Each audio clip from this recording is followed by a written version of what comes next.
지난 1980년대 단군 이래 최대 규모의 사기 사건이라고 불렸던 인물이 있었죠. 이른바 큰손 장영자 씨.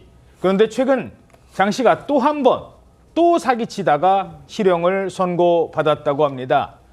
자, 실형을 살게 되면 벌써 이게 몇 번째 수감인 거예요? 네, 그 1심 선고가 이제 확정이 되면요. 올해로 82세인 장영자 씨는 6번째 수감을 하고 거의 35년을 복역하게 됩니다. 장영자 씨는 지난 2022년 10월에 비영리 종교 사업을 위한 사찰을 인수하겠다고 피해자에게 접근을 했습니다. 총 9억 원의 매매 대금 가운데요. 5억 5천만 원을 자신이 지급을 하겠으니까 피해자가 남은 3억 5천만 원을 이제 빌려주면 공동 명의로 사찰을 인수하자라고 제안을 한 겁니다. 예. 이때 인수자금 중에 1억 원은 또 미리 받았거든요. 먼저 1억을 받았어요. 네, 장 씨는 이 피해자에게 5억 5천만 원을 일시 지급을 하겠다면서 수표를 제시했지만 이는 만기가 지난 부도 수표였습니다. 결국 1억 원대 사기로 재판에 넘겨진 건데 이 장영자 씨는 지난해 1월에요. 약 150억 원대의 위조 수표 사건으로 징역 1년을 선고받으면서 이달 말에 출소할 예정입니다. 출소할 예정인데. 네, 그런데 최근 법원에서 이렇게 징역 10개월이 선고가 되면서요. 만일 이번 사건이 대법원까지 거치면서 유죄로 확정이 된다면 6번째로 복역하게 되는 겁니다. 자, 지금 다른 사건으로 150억대 위조 수표 사건으로 이미 복역 중이고 다음 달이면 나올 예정인데 또 이번에 다른 사건이 1심에서 유죄가 낸 겁니다. 사기 금액은 1억. 아니 옛날에 7천억짜리 사기친 사람인데 물론 1억이 적은 돈은 아니지만 천문학적 액수의 어음 사기로 세상을 놀라게 했던 그런 사람이 이제는 1억짜리 사건도 마다하지 않는 겁니까? 장 씨는 한때 이런 주장을 하기도 했습니다.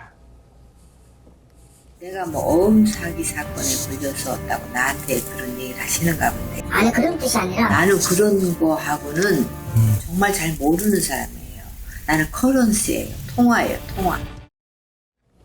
자, 그 당시에 어떻게 해서 7천억을 사기를 친 거예요? 장 씨는 당시 자금 압박에 시달리던 건설 업체들을 찾아가서는 중앙정보부 차장 출신인 남편을 언급하면서 특수자금이니까 절대 비밀로 하라며 현금을 빌려주고 그 대가로 그 수배에 달하는 약속어음을 받아냅니다. 그 금액이 7천억 원이 넘는 금액이었습니다. 아니 그러면 지금 돈으로 얼마나 되는 겁니까? 장영자 부부가 받아낸 어음 총액을 2024년 소비자 물가지수로 환산하면 무려 2조 9,800억 원에 달합니다. 3조네, 3조. 그렇습니다. 지금도 어마어마한 돈이지만 1982년 장영자 부부의 혐의가 불거질 당시 정부 1년 예산의 10%에 육박하는 금액이었습니다. 장 씨가 1993년 이 사건으로 징역 15년을 선고받을 당시 대한민국의 물가를 살펴보면 라면이 하나에 100원이었고 짜장면이 한 그릇에 600원 정도에 불과했습니다. 83년에 라면 하나 100원이던 시절에 7천억. 그렇습니다. 이에 따라서 단군 이래 최대 금융사기라는 별칭이 붙게 된 것입니다. 이 사건으로 징역 15년이라는 중형을 선고받고도 장 씨는 수차례 사기 행각을 계속 이어나갑니다. 아직 아무것도 모릅니다. 예. 지금 조사받으러 가고 있지 않습니까? 본의 아니게 이런 무리를 일으킨 결과가 돼서 대단히 죄송합니다. 피해자입니다. 피해자. 제가 왜... 자, 내가 피해자다 이런 주장을 했어요. 글쎄요, 피해자다라고 주장하기에는 그동안 사기 금액이 막 수백억에 달하고요. 또 이 어마어마한 범행들이 계속해서 반복됐던 점 확인할 수 있습니다. 특히 앞서 나왔던 그 7천억대의 그 어음 사기 관련된 게 이제 1차 사기라고 볼 수 있을 텐데요.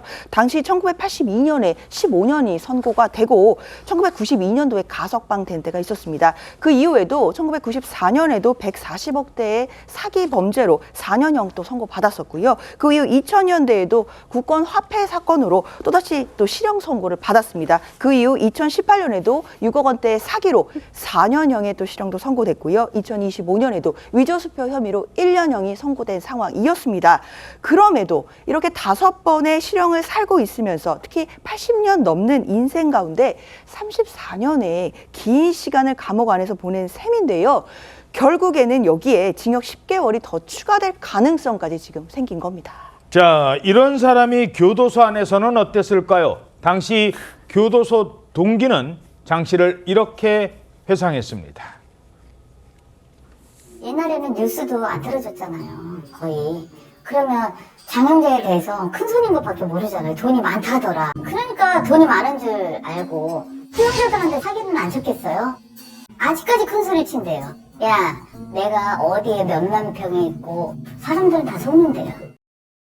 야, 내가 땅이 몇만 평이야? 이런 얘기를 교도소에서도 했었다고요? 그렇습니다. 장영자 씨는 한 대학교에서 메이퀸, 5월의 여왕까지 했던 사람인데 알다시피 당군 이래 최대 사기 사건으로 매스컴에 오르내리니까 교도소에 갔을 때도 아마 유명했던 것 같습니다. 그러다 보니까 교도소에 있는 수감자들한테 뭐라고 했냐면 내가 너 집 사줄게. 땅 사줄게. 이렇게 회유를 하니까 그 사람들한테 뭐 사람들이 더 사줄까 싶으니까 그렇게 해서 비서처럼 부려먹었다고 하는데요.